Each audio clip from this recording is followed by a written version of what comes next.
ஒருத்தியம்மா கோலமயில் ராணி ஆடி வரும் பூங்கலசம் அழகிருக்கும் மேனி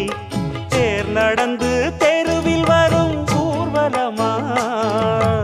ஊருலகில் அவளை போல பேர் வருமா நல்ல பளிங்கு போல சிரிக்கும் மனச பறிக்கும் பவள விரிப்பு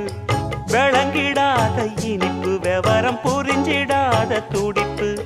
சந்திர ஜோதி வந்தது போல சுந்தர தேவி ஜொலிப்பு கலைவாணியோ ராணியோ அவள்தான் யாரோ சிலை மேனியோ தேவியோ எதுதான் பேரோ